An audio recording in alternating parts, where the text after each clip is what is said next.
right. Todd, it's time for another episode of Your Daily Scrum. Are you excited? I'm pumped. Come on. Got All a right. little jams going there. I realized I'm wearing my Scrum.org North Face jacket. Got your Agile for you. I have one. I gotta wash it. I'm behind on laundry. It's all right. So we got all new merch. Yeah. We ordered some and got it sent out to Todd. So he's got some Agile for Humans merch now. You can have it too. It's on the shelf below this video. Check that out. Check out the description for more information about Todd and I. We teach a lot of professional Scrum courses through scrum.org. All that stuff's available there. Our book, Fixing Your Scrum, Practical Solutions to Common Scrum Problems. Hey, if you're getting value out of these videos, you want to buy us a cup of coffee, there's a thank you button below the video. Like and subscribe so you never miss a video. Leave your questions and comments below. Your questions and comments will turn into videos. Just like today, we had a comment come in that had a really great question, and we decided, hey, let's answer it. So, Todd, how can a non-technical Scrum Master remove impediments? And let me give you a little background, right? Mm-hmm. So the comment had a lot of information, and basically it was asking, if I'm not a subject matter expert, if I'm not a builder, if I'm not a technical person, how can I possibly help a Scrum team remove an impediment related to their ability to deliver a product? Mm-hmm. What do you think?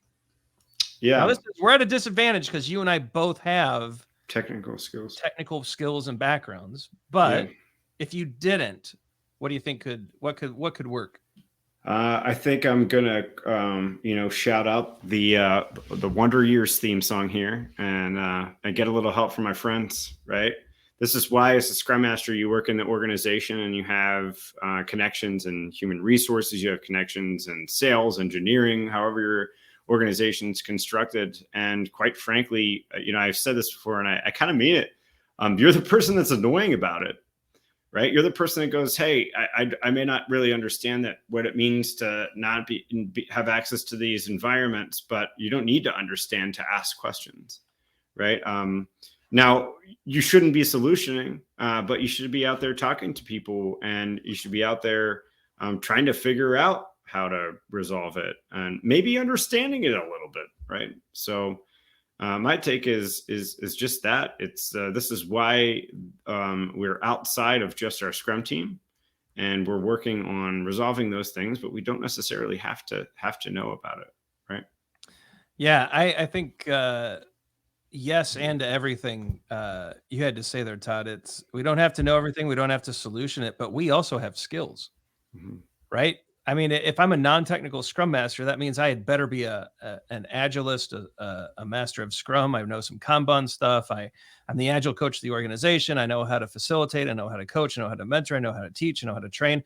Throw your facilitation hat on and say, hey, team, I don't know how to connect to a database correctly, or I don't understand this error that you're getting, but why is it so difficult for you?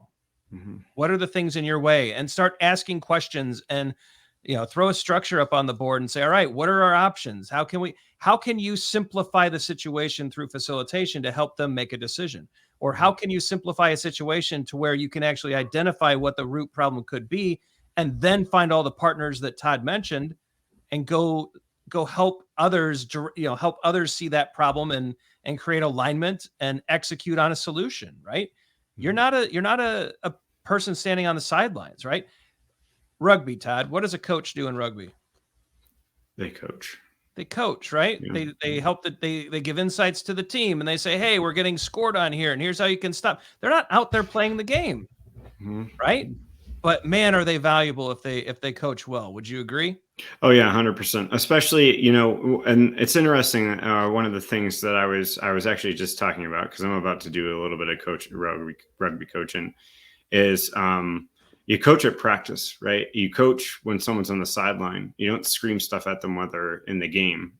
So interestingly, behind the scenes, I think with Scrum Masters is we need to build these relationships behind the scenes so that when we need them, we have them, right? That means looking at adjacent departments of things that are happening, like what's happening with sales, how are sales selling our products? Is that going to be useful to us? So I don't know. I think that's where I was going with it. Yeah. Then you got me thinking rugby. You got me all, He's excited to go coach some rugby. So we're going to let Todd go off and do that. I think we've answered this. If you have follow-up questions about what a non-technical Scrum Master can do to help with impediments or to serve a Scrum team, put them in the comments below. We'd love to hear your questions and comments. How have you handled this? If you're not a person with a technical background and you've solved impediments for a Scrum team, what approaches did you take? What made all the difference? What helped the team? And we'd love to read those as well. End screen time, Mr. Miller. Screen time. Oh, yeah, by the way, Arch hooked us up with a cup of coffee. Thank you so much. And on top of that, passed the PSM one exam, nailed it. So thank you for the coffee. Great job on the PSM exam. Arch, nice work. We're glad that our Scrum Framework playlist helped. And thank you for the cup of coffee. We certainly appreciate it. All right. Check out the socials. We've got a lot going on, especially on Twitter and LinkedIn. Like and subscribe so you never miss a video. Some videos are going to pop up. It's our Scrum Master Framework course that Arch used to pass PSM 1. Check that out. You could pass that test as well. The other video or playlist is our set of EBM videos that Todd and Will Seeley did. It's an awesome way to get started measuring and managing things that matter in your organization. Some merch is going to pop up too. If you want this hoodie, guess what? It's right there up on the screen. Check it out. But for Todd, I'm Ryan. Go forward, do some great Scrum things. We'll see you tomorrow.